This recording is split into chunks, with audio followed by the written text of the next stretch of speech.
puisque notre rencontre est inéluctable, fais-moi face tout de suite. Je suis ton ombre intérieure, celle qui rit derrière l'illusion que tu appelles réalité. Tu partages ta vie avec moi. Tu pourrais fuir à l'autre bout du monde, je serai toujours à tes côtés. Depuis que tu es né, je suis la mère qui ne cesse de te mettre au monde. Ce n'est que lorsque tu me conçois que la vie prend son sens.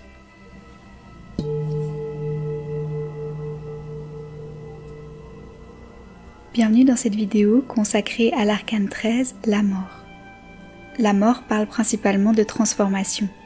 Dans cette transformation, elle vient amener une nouvelle vie. La mort est éternelle, elle est toujours présente. Sans la mort, il n'y a rien de nouveau qui renaît. La vie et la mort dans la nature, elles sont inséparables, et nous aussi on fait partie de cette nature, et donc notre vie et notre mort sont aussi inséparables. On essaie dans la vie de trouver un sens à l'existence par peur de la mort, mais cette carte vient nous inviter à accepter la mort pour pouvoir vivre. La mort parle aussi de la mort de l'ego, le fait d'enlever les masques face à la résistance de l'ego. Elle vient purifier le passé pour apporter une profonde révolution qui permet d'amener un renouveau et une renaissance.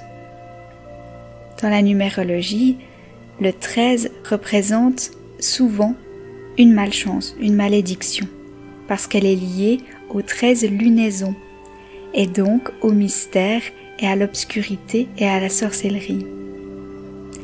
Le 13, c'est donc le cycle de la lune, c'est donc ce qui est inconnu, ce qui est mystérieux. Et c'est pour ça que c'est souvent un chiffre qui est associé à la malchance, parce que c'est l'inconnu, c'est ce qu'on ne connaît pas et c'est ce qui est maudit dans les croyances. Dans la représentation du Rider-Waite-Smith, on voit cette figure imposante de la mort sur son cheval blanc. La mort porte une armure noire et c'est la couleur qui absorbe la vie, mais c'est aussi celle qui permet d'être la source d'une nouvelle vie. Elle est sur son cheval blanc en contraste à son armure noire, et le cheval représente la pureté, mais aussi le néant. Il n'y a encore rien. C'est le vide total qui permet cette naissance. On voit qu'elle porte aussi un drapeau noir avec dessus une rose blanche, et cette rose représente la purification des désirs. Face à la mort, on voit 4 personnages. On voit un roi qui est mort sous le cheval. Et ce roi, c'est cet ego rigide face à la mort. Cet ego qui est mort parce que face à la mort, il était coincé et avec tellement de rigidité qu'il a cédé. Face à la mort, on voit aussi le prêtre qui, lui, porte sa protection et est supporté par ses croyances face à la mort. On voit aussi un personnage qui est à genoux et qui tourne la tête face à la mort pour éviter son regard. Et finalement, on voit un enfant qui accueille la mort en toute innocence. Derrière cette scène, on peut voir une rivière qui amène l'union dans le changement et l'éternité. Sur cette rivière, on peut observer un bateau qui représente le vrai soi, qui passe par la mort pour arriver dans sa nouvelle vie. Et au loin, on peut voir entre 2 piliers le lever du soleil. Et c'est cette lumière après la mort qu'on peut retrouver. Les 2 piliers font référence à la grande prêtresse, mais aussi à la carte de la lune qui arrivera plus tard. C'est exactement cette même énergie avec les 2 piliers et la lune en fond, contrairement à ici le soleil qu'on peut voir sur la carte de la lune. Dans la représentation du tarot de Marseille, on peut voir cette présence squelettique. Et ce squelette, il a une couleur chair.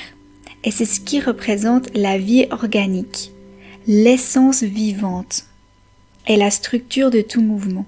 Le squelette, c'est à la fois quelque chose qui est dépouillé de tout artifice, mais c'est aussi ce qui est la base qui nous permet de renaître, de bouger et d'amener du mouvement dans notre vie. On voit qu'elle tient une faux, et la faux représente le moment des moissons, C'est un travail vital et à la fois spirituel de sa propre nature pour couper ce qui n'est plus aligné et ce dont on n'a plus besoin pour récolter le fruit de ce travail. On voit que malgré le squelette avec une couleur chair, on peut repérer un os blanc qui flotte sur le sol noir. Et cet os blanc est en forme de flûte. C'est une métaphore pour dire qu'il suffit d'un souffle pour produire de la musique, et donc la vie aussi. Le sol noir, lui, représente l'inconscient, le néant, le mystère, les profondeurs et le fait de ne pas voir, la vacuité. Et c'est aussi une métaphore pour dire que c'est de la vase que naît le lotus. C'est dans les marais qu'on peut renaître et fleurir. On peut voir 2 têtes coupées dans ces marais. Dans le tarot de Marseille, ça représente les parents détrônés pour que la noblesse du féminin et du masculin soit purifiée. L'œil du personnage squelettique est en forme de dragon qui se mord la queue. C'est un symbole de l'univers infini. On voit que c'est un squelette et pourtant il y a une ombre sur le visage qui pourrait ressembler à un nez. Ça représente le mental qui s'est vidé. On voit une vacuité, un néant dans le mental parce que ça s'est calmé et ça s'est apaisé. Si on regarde les représentations des autres tarots, on peut regarder le tarot Osho qui nous montre très littéralement que la mort est une transformation. Tout d'abord, on voit ce personnage en forme d'ombre noire qui a plusieurs mains et dans chacune de ces mains, on voit des éléments importants pour le développement de soi et la transformation. On voit un serpent, on voit le symbole du yin et du yang, on voit le lotus, comme je l'ai mentionné précédemment, qui naît de la vase, on voit le phénix qui renaît de ses cendres, on voit l'épée et aussi une sorte de corde dans une autre main. Mais ce qui est intéressant, c'est que ce personnage, qui paraît être central dans l'image, on dirait qu'il sort d'un autre personnage, une sorte de tête qui est plutôt en contrebas de la carte et qui lui, c'est comme si finalement ce personnage et toutes ses possibilités de développement et d'ouverture sortaient de son 3e œil. Et donc c'est une sorte de révélation, une sorte d'ouverture spirituelle et psychique de transformation. C'est une transformation de l'esprit, une transformation métaphorique et spirituelle. Dans le tarot alchimique, on retrouve ce squelette qui représente la mort de manière littérale, mais aussi ce squelette de vie de retrouver l'essentiel, de retrouver l'essence de qui on est, sans superficialité, sans superflu. On voit que ce personnage se trouve sur une boule de feu, comme si il avait atteint le centre de la Terre et l'essence vitale, l'essence qui permet de vivre et de prendre action. On retrouve le symbole du corbeau qui est souvent associé à la mort, au mystérieux, à la sorcière. Et le symbole rouge qui se trouve en haut à gauche de la carte est un symbole qui signifie la pourriture en alchimie. C'est un symbole de décomposition et de retour à l'état de terre. On retourne de là où on vient, à nos racines, à notre essence, pour renaître et fleurir à nouveau. Dans le tarot Morgan Greer, on voit encore une fois la figure squelettique, cette fois dans un habit noir qui cache la plupart de son corps, on voit juste sa tête et ses mains qui sont squelettiques. On voit que la cape noire représente encore une fois cette obscurité, ce mystère, et on a quelques touches violettes aussi, qui représentent cette spiritualité. On retrouve la rose blanche, qui représente la pureté, et la faux, pour cette idée de moisson et de travail spirituel. Ce qui est intéressant aussi sur cette carte, c'est qu'on voit que derrière le personnage, il y a une atmosphère très apocalyptique, avec un décor très rouge, avec un ciel rouge, une rivière rouge, et un monde très sombre, très noir, comme si ce personnage était en enfer ou sur cette rivière qui sépare le monde des morts et le monde des vivants. Dans le Colorful Tarot, le centre de la carte est rouge, parce que c'est ce centre enflammé de l'âme pure qu'on va chercher. On va chercher à se libérer de toute superficialité, de tout ego, de tout élément sociétal qui est superflu à notre essence pour retrouver qu'est-ce qu'il y a au centre de notre âme, dans l'endroit le plus pur. Le noir qui entoure cette essence, c'est cette protection, cette carapace qu'on vient détruire et qu'on vient aller chercher avec le travail de l'intuition, de l'ego et de l'inconscient. Le bleu foncé, c'est le travail de l'inconscient. Et le bleu clair, c'est la libération des ressentis. C'est en commençant par les ressentis qu'on va pouvoir aller creuser dans notre inconscient et donc détruire cette protection, cette carapace pour arriver à l'essence pure.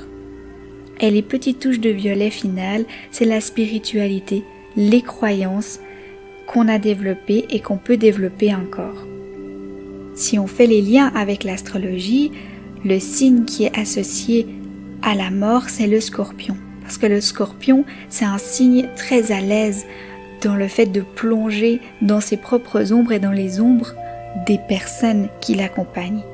C'est un signe qui aime aller fouiller dans l'inconscient, dans le mystère, dans le flou, dans l'incompris et dans l'inconscient.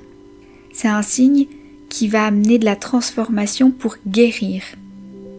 Et il a la capacité d'être en introspection et d'amener autrui dans cette introspection.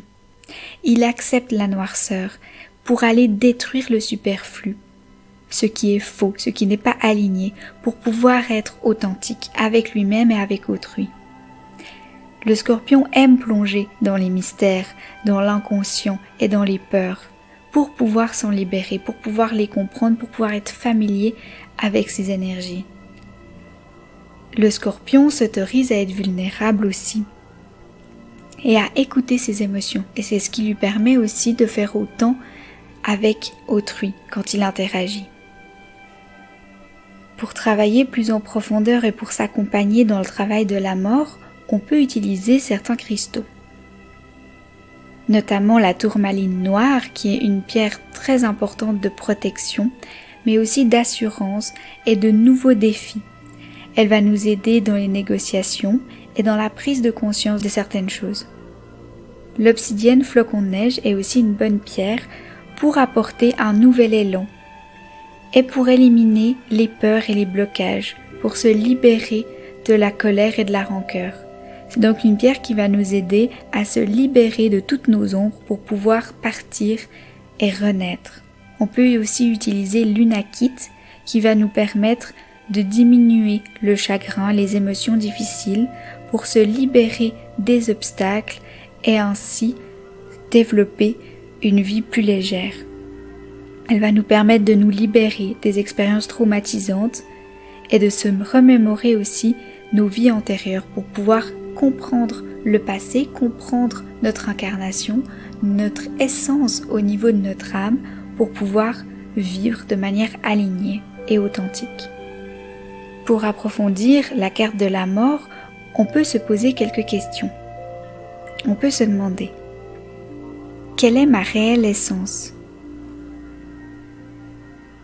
À quel point est-ce que je me montre réellement moi de manière authentique? Quelles sont les peurs qui m'empêchent d'être réellement moi? Voici maintenant quelques affirmations pour pouvoir incarner cette carte et cette énergie. Je choisis l'amour au-delà de mon ego. Je sais qui je suis et j'ose l'exprimer pleinement. J'embrasse pleinement le changement dans ma vie. Merci d'avoir regardé cette vidéo. N'hésitez pas à aller partager vos expériences ou vos points de vue sur cette carte en commentaire. Vous pouvez aussi aller regarder mes sources en description. À bientôt!